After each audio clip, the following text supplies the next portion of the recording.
Now, what happens to teenage brains in a multitasking digital age? NewsHour science correspondent Miles O'Brien has our look.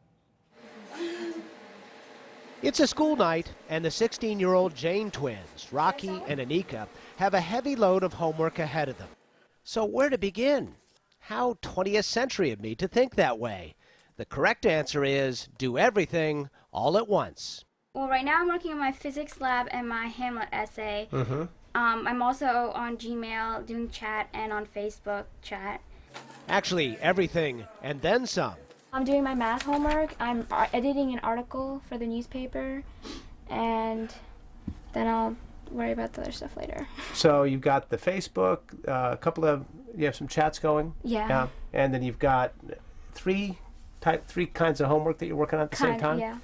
The Janes are like most kids these days. It is second nature for them to be online, on the air, typing, texting, posting, perusing, constantly connected. Well informed? Yes. But perpetually tempted and, well, to my eyes, distracted. It's kind of addictive. It is, yeah.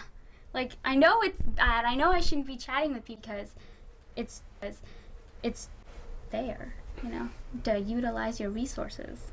And all of this is likely affecting the Janes' brains at a crucial phase in their development. But how? Neuroscientist Jay Geed hopes to have an answer before too long.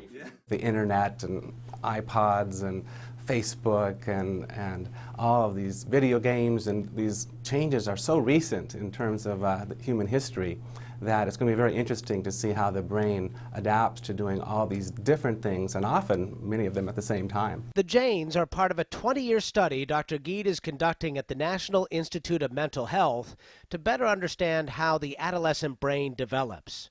All the participants come in every 2 years for a gauntlet of tests, including some time in a magnetic resonance imaging machine, which captures the development of their brains in vivid detail. So we were quite surprised to find that by age 6, the brain is already over 90% of adult size. So the size of the brain gets set surprisingly young, but what happens after that is the brain becomes more specialized. And it does this through a process called pruning. It's kind of the gardening metaphor of eliminating extra connections.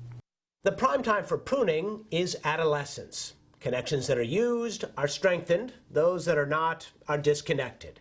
This is the time when human beings learn to live independently in their environment. 10,000 years ago, teens would have been learning how to stay warm, what berries to eat, or how to hunt.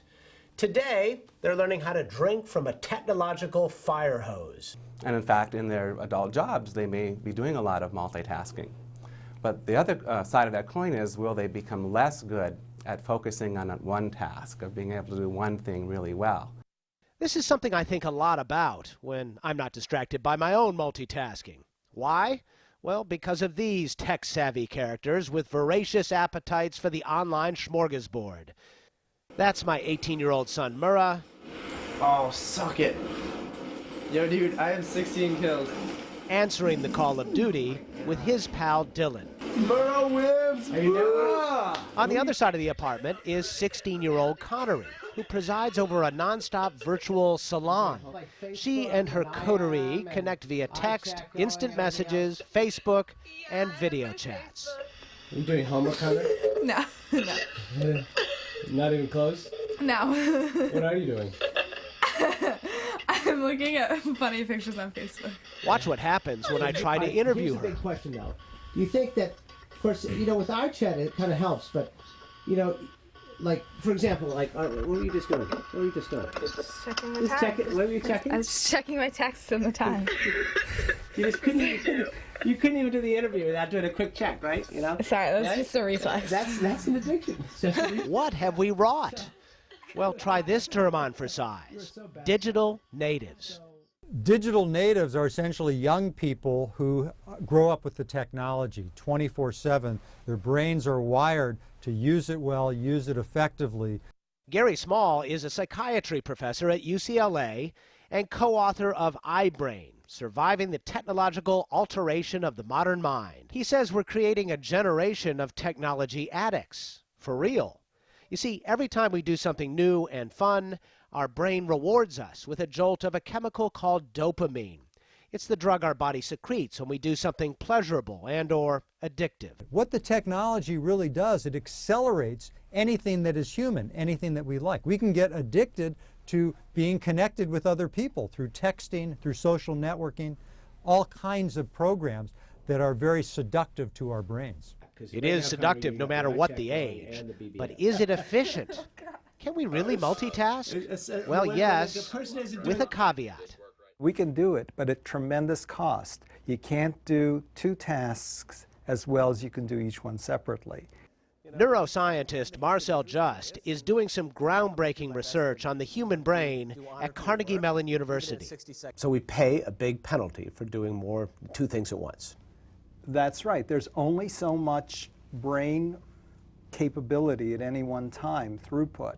And you can divide it down as much as you want to, but the price will be even higher then. Like driving and talking on the phone. A few years ago, Just did a study on this. His conclusion, even an idle conversation takes a 40% bite out of your brain power. You might as well be drunk. So multitasking is not a myth, but efficient multitasking might be. Yes, multitasking with no cost is a myth. I think there's no free lunch there. Oh boy, a little nervous. But some people are better multitaskers than others, and it is harder for us non-digital natives, which is what brought me to Carnegie Mellon for a multitasking challenge. With headphones on, I tried to correctly answer a series of simultaneous questions like these. The song America the Beautiful was written by the famous popular musician Mariah Carey. There was a lot on the line here. I consider myself a good multitasker. You really should be if you're going to fly airplanes, as I do. So if I flunked this test, I would never hear the end of it.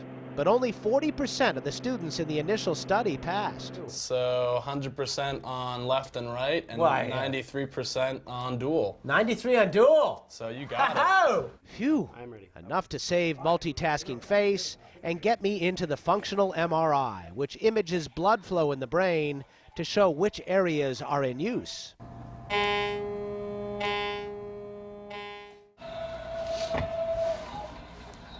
And here are the results. This is my brain listening to just one question, and here I am trying to answer two at once.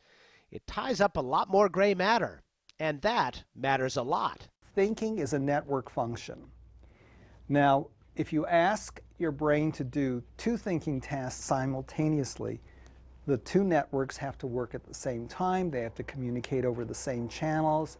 So can we train our brains to do better? Daphne Bavalier thinks so.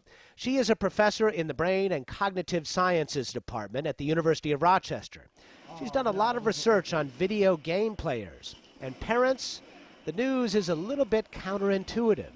We can show that they have better vision, the kind of skills that are not typically corrected by training but corrected by your glasses, which is not something that you would think playing video games actually changes.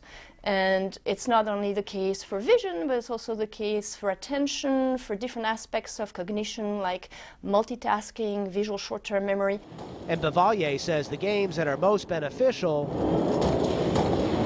are not the ones you might suspect. No disagreement from the Halo legend known as Flame Sword, aka Michael Chavez. He is a professional video gamer. Yes, kids, you can get paid to do this, even though I hesitate to mention it.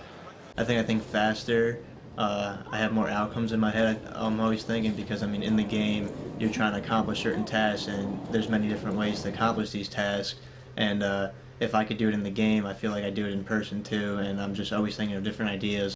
So is it possible we are collectively building better brains? Probably. They almost certainly are different. We are dependent on technology, let's be honest here.